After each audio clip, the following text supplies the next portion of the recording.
Hi, this is Rabbi Marcus Rubenstein from Temple Sinai of Middletown. This is our first in a series of a learning we'll be doing on Reishit Chochmah, Shaar HaTeshuvah, specifically for the time period of Elul.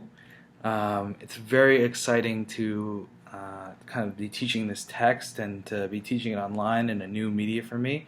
So forgive me if I make a mistake in technology or it doesn't work out exactly the way I want it to. It is kind of a trial and error kind of thing. So bear with me. But you should be getting the PDF from our synagogue if you're on the listserv of the text sheet we'll be using today, and also a video recording of me teaching it to you. So feel free to join me anytime and come listen in and learn what we will be learning. I figured that we could do this because it's very hard to get people in all at the same time. We will have more shiurim at the synagogue, which is going to be excellent. I'm looking forward to it, certainly. But at least we can start learning now, and you can learn at your own leisure. So we will first be learning the Sefer Reishit Chochmah. We're actually going to be starting in the middle of the book. The book, let me tell you a little bit about the book. It's called Reishit Chochmah, which means the beginning of wisdom. It comes from a verse in Mishlei, that's in Proverbs. Reishit Chochmah Yirat Hashem. The beginning of all wisdom is fear or awe of God. And this is a very popular verse within the Kabbalah, within Midrash. In many Sidurim, it actually says it. It's like one of the first things we say after Moda Ani, and it's always been a very important verse to me. And here we're going to look at Yirat Hashem, meaning, I guess in the most literal way, fear of God. But really, I think what at least the Baal HaReishit Chochmah, the author of Reishit Chochmah, sees it as really awareness of God. And that the entrance of all Yiddishkeit, the entrance of all Judaism, is to be aware that there's a creator, that there's a God that is active within our life and that exists and creates the world continuously. And we, as Jewish people, serve him and try to have faith and try to live with that faith and try to live with the connection to that God. So the book Reishit Chochmah, some history before we kind of dive in. It was written by a man named Rabbi Eliyahu Davidus. He lived in 15th century Sfat, 16th century Sfat, at the time of the great Sfat Kabbalah revolution going on there, with amazing people like the Ari HaKodesh, Rabbi Yitzchak Luria, Rabbi Moshe Cordovero, another great Kabbalist, Rabbi Yosef Karo, who wrote the Shulchan Aruch, another great rabbi and also a Kabbalist himself, the great Torah commentator Rabbi Moshe Alshich. A lot of great things and a lot of good Torah was going on around Sfat at the time. And of course, one of the first greatest Kabbalist there was Rabbi Moshe Cordovero.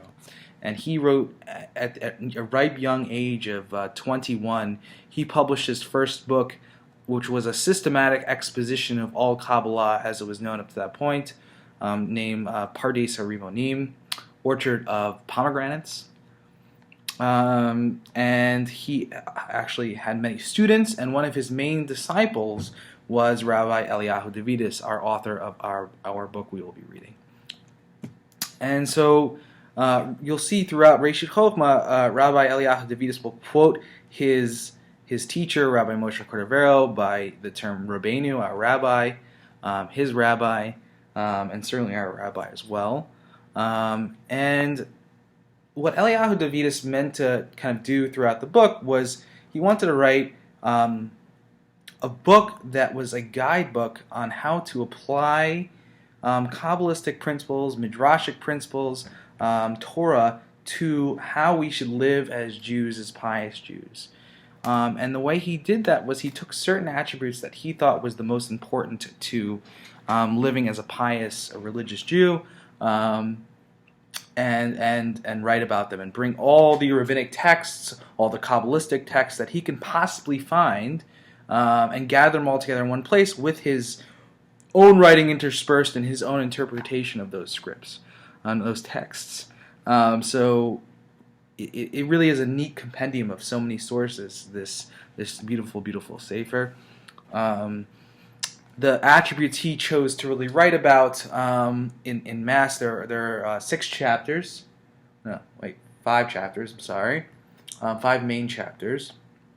It was supposed to be a little bit longer, but 5 main chapters were published, starting with Yirah, as we discussed, awe or awareness of God, fear of God. Either of those translations is the first chapter. That's about a long, long chapter. Then the next chapter is love of God, ahava, love of God. The third chapter is Chuvah, as the aspect of Chuvah, the aspect of repentance, which is this section of the Sefer that we will be learning together. Then there's the aspect of Kedusha, which comes next, or holiness. And then finally the aspect of Anava, the aspect of humility. In some ways, very similar to many other books that have ended up being the same genre, called Musar Sforim, or the genre of Jewish literature called Musar, which are all books that are studying different attributes of the Torah, different attributes that a Ben Torah, or someone who tries to be a good Jew, tries to live by the Torah, should live by. It was one of the first ones because it really is concentrating on certain attributes and how to live your life with certain attributes.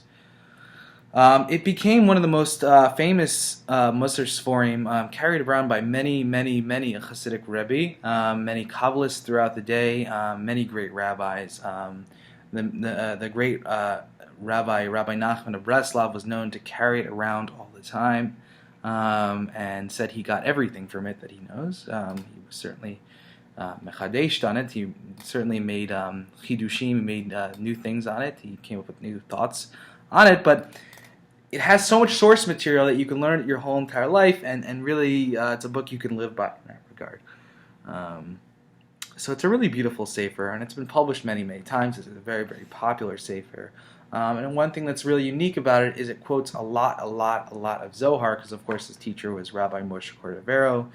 He was living in Sfat at the time, so it was really easy for him to, that was the gestalt that was around at the time was Kabbalah and the revitalization of Jewish mysticism in that regard. So that is the Sefer. We'll kind of learn more and more about it as we learn it. It's one of my actually favorite Sforim of all time. It's like one of the few Sforim I actually carry around with me all the time, and I really try to ingrain myself upon it. I've gotten my copy rebound professionally, and it really is one of the things I hold very dear to me. So I'm like really excited to share it with all of you guys, and please, always feel free to email me, call me, any questions that you would like. Okay, we're going to start learning actually from the inside the text now. So if you open up the PDF document entitled Reishit Chochmah Shiur 1, Reishit Chochmah Lesson 1, Shaar HaTeshuvah. If you open that up for me, you should see right in the beginning, we're going to start at the top. So if you start at the beginning, he starts by saying, before we venture into exploration of what Teshuvah is, we must note a couple of things. So he is going to, obviously, he's spoken about what this chapter, Perek Rishon, in the first chapter, is going to be about, is defining Teshuvah. What is Teshuvah? Mahut HaTeshuvah, the essence of Teshuvah.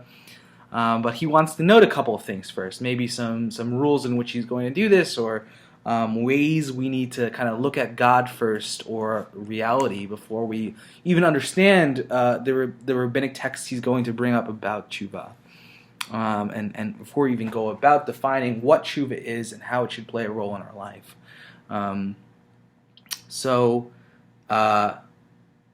Let's continue reading on here. So we must note a couple of things. In reading these things from the words of our sages, may their memory be a blessing, it should stimulate one's heart in Teshuvah.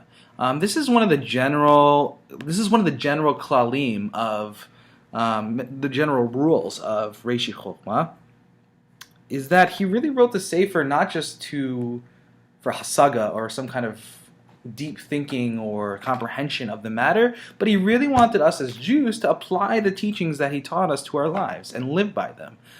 So for him, you have to reflect on these things and then apply them to your life. And they should. The whole entire point of the book is that it can inspire you to do tshuva. It can inspire you to love God. It can inspire you to be in awe of God. It can inspire you to be humble. Inspire you to be holy. Hard thing to do, trust me. But he can help us do this, and hopefully it truly will inspire our hearts, certainly at Temple Sinai. So if we continue on, since the Holy Blessed One, probably the greatest epithet for God, the Holy Blessed One, HaKadosh Baruch Hu, is great in kindness. This is a verse from Exodus 34:6, one of the attributes of God. He is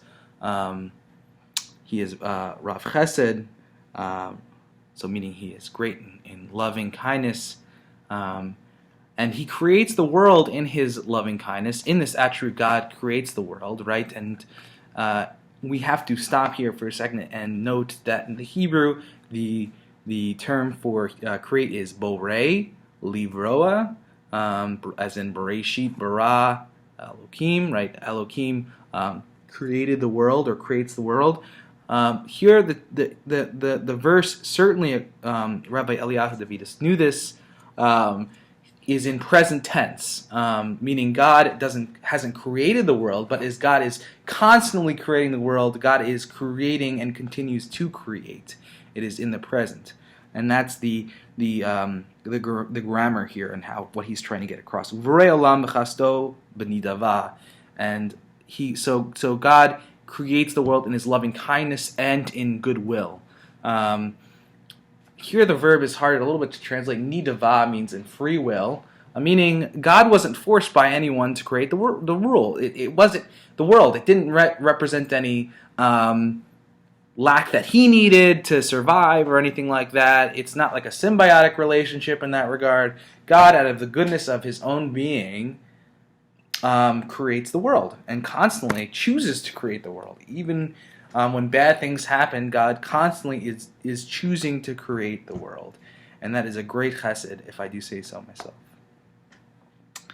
So, and then he even notates further to make that clear, bli shum hechrach, without any obligation, as we just spoke about, without any requirement to do so, or force or coercion to create.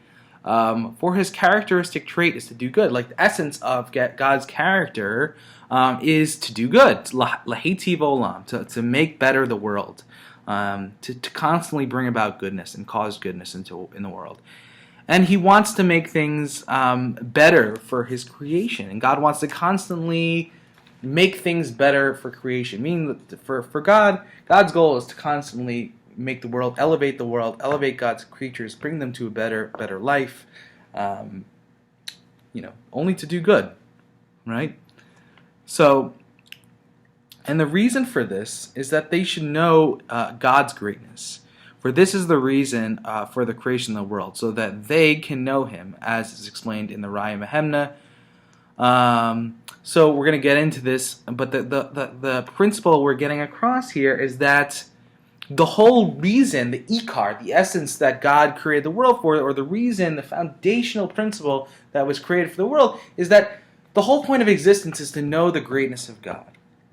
That we should somehow know that God is great. Now, it's a funny thing. Why does God, I guess, need to know? Why does God have to have some? I mean, have to is not the right key, but should have someone know that he is great. And you can really come up with many things about this. It's certainly worth pondering. You can come at it from a human sensibility of like, why does anyone need to know and be recognized in their greatness? That's a common human trait that all of us need to. Either our parents or our friends, our spouses, our partners, our fellow community members need to recognize each other's greatness. And that is kind of like the biggest fulfillment in some ways, to represent and to let someone know that they are great, and that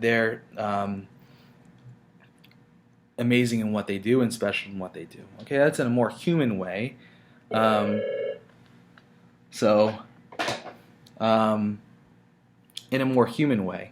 So we're going to keep going here, and but it's also important to recognize that it's also it's also that if we think of God a little differently than picturing God maybe as a king or as another human being, but as a force, as something that is the eternal existence within the world, right? If we think of God more as an energy, as a kind of a vector of energy throughout the world, then we can really...